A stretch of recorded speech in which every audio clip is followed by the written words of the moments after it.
technology nowadays.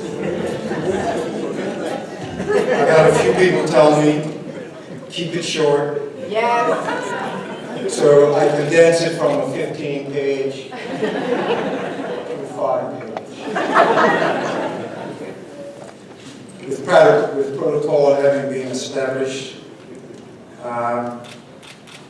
as my grandsons would say, this is awesome. This is great. Looking out at this illustrious gathering, and you are a beautiful group.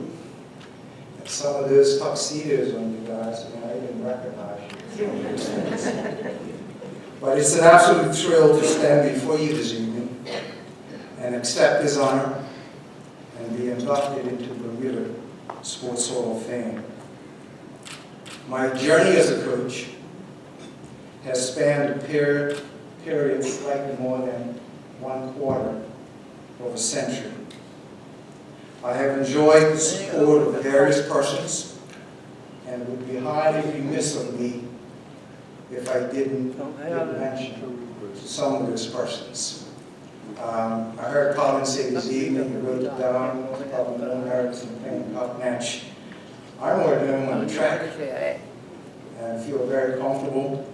And just to be sure, and try not to miss out on anyone or anything, I decided I better write down a few points, a few things. And in that journey, for more than 25 years, as either a coach or national coach of the Bermuda Track and Field Association, now called the Bermuda National Athletics Association, I've had the assistance, volunteer assistance, of a few people along that path. I'd like to acknowledge them. Track and field is an individual sport, so when you're dealing with, when you're coaching a group of athletes in different disciplines, that in itself is demanding. Each athlete requiring his or her training program, at least that was my approach. Going to the stadium, there was no guessing what had to be done. The athlete could look at the program, what's down in the session today. At the end of the session, I'd say, all right, you want to see what's on, what you have to do tomorrow, the rest of the week? They say no. Some of them say no. I don't want to be spending the next day worrying about how I'm going to do this session the next day, right, Debbie? So, as far as coaching and looking at the different venues, think back to the 1980s. The track was just being built, laying down the foundation toward the end of the 1980s. We had to use a 200-meter grass track to prepare for the 1987 Commonwealth Games. Those of you who can remember the layout of the National Stadium, we used to play football, cricket, what's it called, Colin? Two-wicket competition, double-wicket competition. And remember where the cricket scoreboard used to be at the southwest side of the field? How many of you have memories as good as that? Some of you may not even have been born like that. That's where that 200-meter track was in the late 1980s when they were laying the track. On one occasion, I had permission to put down the track at the police field. So I went up there and measured out a 300-meter track.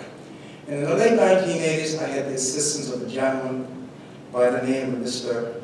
Vernon Burns. He came out and said, listen, Jerry, I'd like to help you, even if it's a matter of just taking a watch, timing athletes. He used to run and enjoy it. I want to thank Mr. Burns for the assistance that he gave at that time.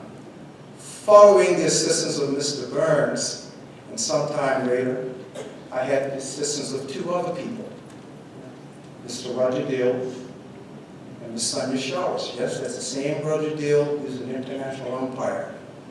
Both Sonia and Roger are certified IAAF coaches, and they gave up the time to help in that regard.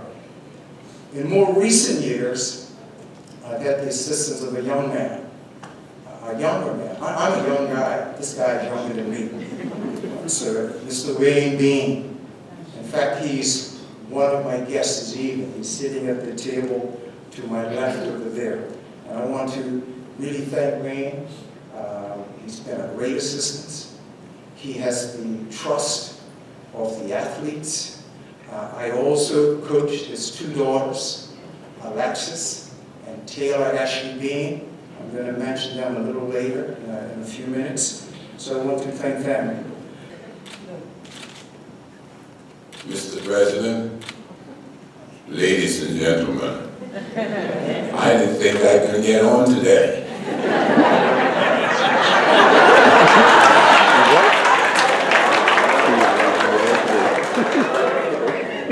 I taught Sean too much. No, this has been a great occasion for me and my family. My family is sitting right over there. And Ross has been dressed for 2 days now.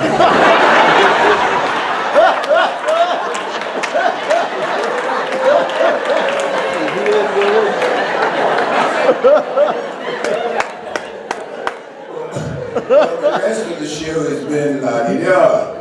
You know, fellow making sixes and what have you, and have to bring a new flavor to the table. And I told her, I want you to be your finest, and when you get up there, act real cute.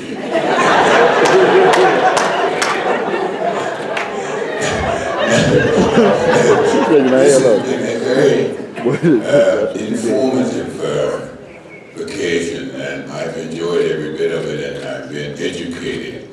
And I thought, you know, and Sean, Sean, are you still here? The guy was great. And he told me, he said, you know, I could not help but supporting every word you said, because Joyce was having the daylight beat out of him.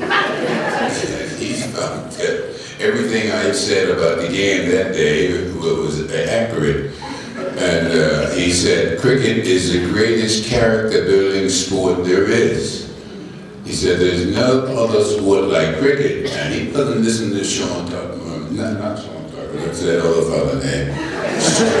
Sean Good. He wasn't listening to him.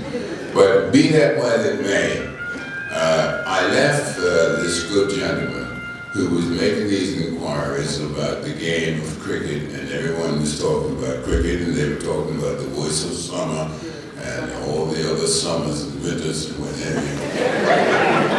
And this chap came up to me and he said, you know, I can't see a thing, I'm blind.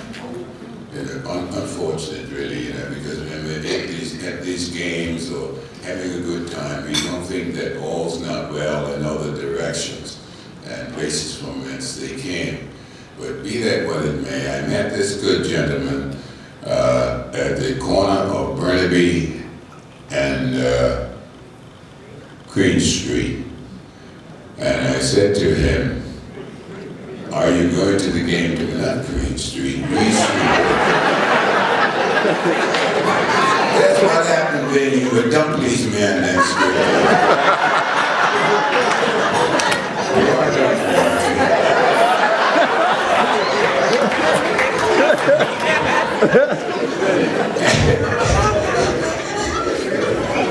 I don't get paid for this shit.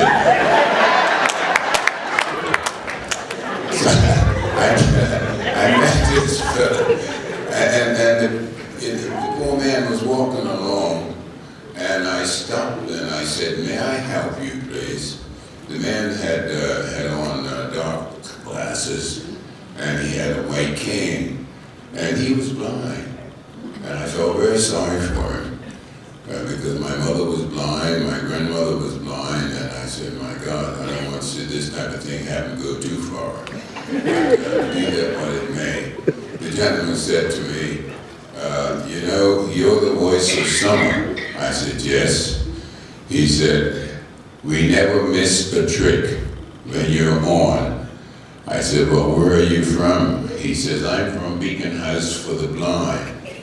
And And he said, and every time the ball is played, we are there to receive it. The man said, you know, you bring the thing alive. You bring it alive in such that we cannot afford to miss anything to do with this great game of cricket, even though we don't understand it. But isn't that wonderful?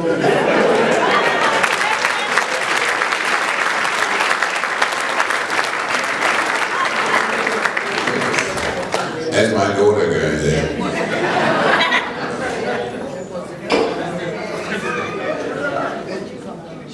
Because she told me pay attention. Yeah. Anyway. Let's get more serious now. This gentleman said, we listen to every word you say. And this was on a Friday. Believe me, we're serious now. This was on a Friday. And on the Sunday after church, I was listening to the radio in the car. And this man was singing a bass solo from the Bermuda Cathedral, Deep River. This was on a Sunday. And on the Tuesday, he was called to his reward. He passed away. And it made me feel very, very strongly about those folk who need someone to bring them something during the twilight of their years. That's why I say to the people who are sick in the hospital and all the other unfortunate places, God bless them, and we trust that they will continue to listen to the voice of Swan.